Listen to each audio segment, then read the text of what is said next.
د مسیلمه کذاب خبره یې نه منله او د هغه نبوت یې نه تسلیموه، نو ده د خپل جلاد ته حکم وکړو اوس نیزه راواخله او په دې سینه کې ورته وروټومبه.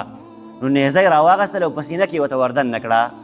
په دغې سره دغه صحابي د پیغمبر علیه صلات وسلام حبیب بن زید انصاري رضی الله عنه چې ډېر ښکلی نوجوان و، 15-16 کاله زندګي یې وه، هغه لاړو د پیغمبر علیه صلات وسلام په ناموس باندې ځان قربان کړو. حبیب بن زید انصاري رضی الله عنه دا یو داسې ښکلی نوجوان و چې څه یې وایم 25-26 سال عمر یې و او ځواني یې وه، داسې ځواني وه خلک به ورته پسخېدل. نو دا کم خلک کم مسلمانان چې ګرفتار شو په دغه ګرفتارو په دغه قیدیانو مسلمانانو کې یو دی هم و حبیب بن زید انصاري رضی الله عنه.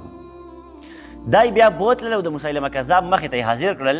هغه بیا د یو کس نه انټرویو اخیستله چې لکه تاسو ولې راغلي او تاسو څوک یې او تاسو زموږ سره ولې جنګېږئ او څه چل او څه مسله ده.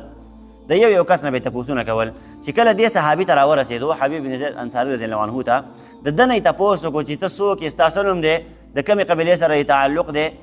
نو ده ورته ویل زه پلانکې یم، دغه پلانکې نوم مې د پلانکې قبیلې سره مې تعلق دی او انصاري یم، د پیغمبر علیه صلات وسلام ملګری یم، د مدینې منورې یم. ولې راغلی وایي زموږ سره ولې جنګېږي، زموږ مخالف تا ولې توره راغستلې ده او زما د فوجیانو سره جنګېدلې. نو هغه ورته ووی چې تا د نبوت دعوه کړې ده او نبوت چې کوم دی نو هغه په پیغمبر پاک صلی الله علیه وسلم باندې ختم شوی دی، د هغه نه پس به بل نبي دنیا ته نه راځي. په هغه باندې دا ټاپه لګېدله، په هغه باندې دا مهر لګېدلی دی او په دغه خبره باندې زموږ ایمان دی. ته به یې غیرت راپاڅېدلی، د پیغمبر په ناموس باندې دې حمله کړې ده، د پیغمبر په نبوت باندې دې حمله کړې ده، د پیغمبر په لمنه باندې دې داغ لګولی دی. د دغه وجې نه زه یو مسلمان یم، راغلی یم ستا خلاف جنګېږم. او ده به داسې ناشنا خبرې کولې، خوږې خبرې به یې کولې. عمر یې دونه نه و خو ډېرې د تجربې خبرې به یې کولې، ډېرې د حکمت خبرې به یې کولې. په داسې طریقه باندې خبرې کولې چې خلک به یې ځان ته متوجه کول. ده دا خبرې اترې کولې. نو مسیلمه کذاب ورته ووي چې ګوره زه تا ته یو پیشکش کوم او پیشکش دا دی چې ته داسې کار وکړه چې ته زما کلمه ووایه، په ما باندې ایمان راوړه. ستاسو پیغمبر زه هم منمه، محمد صلی الله علیه وسلم باندې وایي زما هم ایمان دی او وایي زه هم د هغه کلمه وایم که نه، کلمه یې ورته وویله وایي اشهد ان لا اله الا الله وحده لا شریک له واشهد ان محمدا عبده ورسوله. وایي وګوره وایي زه مسلمان یم، زه د پیغمبر کلمه وایم، خو صرف دونه ده چې په هغې پسې وروسته زما نمبر دی او وایي زه ذلي نبي یم، نو ته په ما باندې ایمان راوړه، زه وایي د الله جل شانو پیغمبر یم. او حبیب بن زید انصاري رضی الله عنه ورته ووي بایي دا هېڅکله نشي کېدلی. څنګه د پیغمبر یو صحابي د پیغمبر د قبر خاوره لا وچه شوې نه ده او زه به د هغه په نبوت باندې داغ لګوم، زه به د هغه په ناموس باندې داغ لګوم او زه به رالګم او ستا د یو معمولي پیشکش دپاره به زه د هغه په لمن باندې داغ ولګوم او د هغه د نبوت نه به انکار وکړم او د دین اسلام نه به خارج شم. نه جي نه دا نشي کېدلی. ستا کلمه زه هېڅکله وایي نه وایم، ستا د نبوت اقرار وایي زه هېڅکله نشم کولی چې ته هر څه کې کوه.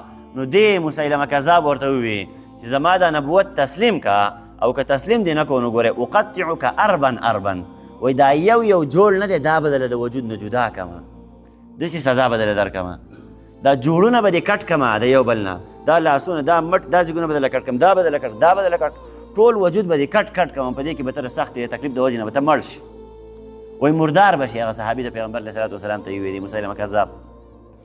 هغه ورته وویل چې انت وذاک، پس به کې دې څه راضي کوئ، زمونږ دا داسې ایمان دی چې دا سینې ته وردننه شوی دی او د سینې نه دا اوس راوځي نه. ته چې څه قسمه حرامیتوبونه کولی شي وکړه، څه قسمه تکلیف ما ته رارسولی شي راورسوه، خو زه د خپلې کلمې نه ګوره نه وړم، دا ته د مخکې نه ویم. ته چې ما ته دا کمې بکواسات کې او دا کمه کلمه ته ما ته خپله وې، دغه کلمه در سره نه تسلیمومه، په زړه کې دې څه راځي بس وایې که را سره، څه قسمه سزا راکې راکړه راله، څه قسمه تکلیف او مصیبت رارسې ما ته راورسوه، خو د خپلې کلمې نه زه نه وړم. نو دغه مسیلمه کذاب راولګېد، خپل یو جلاد ته یې حکم وکړو او هغه له یې په لاس کې یو مضبوطه ټوکیا ورکړه. ټوکیا نه موږ چې په اختر کې غوښې پې کټ کوو، هغه شی وله په لاس کې ورکړو، ښه مضبوطه او ښه تېره وه، دا یې وله په لاس کې ورکړله او وایي د دې سړي دا یو جوړ کټ کوه. نو دغه جلاد راولګېدو او د حبیب بن زید انصاري رضی الله عنه دا لاس یې په دې مړوند باندې کټ کړو، یو ټقی یې ترې ویستو، لاس یې دې کټ کړو. بیا مسیلمه کذاب راغی وایي اوس زما د پیغمبرۍ دغه کې اعلان کې که نه کې، ما تسلیمې که نه تسلیمې، زما نبوت تسلیمې که نه تسلیمې. هغه وایي نه یې تسلیموم چې څه کې کوه، ستا نه زه یېرېږم نه. جلاد ته یې حکم وکړو وایي په دې سنګل کې دې را مټ کټ کړه، په دې ځای باندې دې مټ کټ کړو.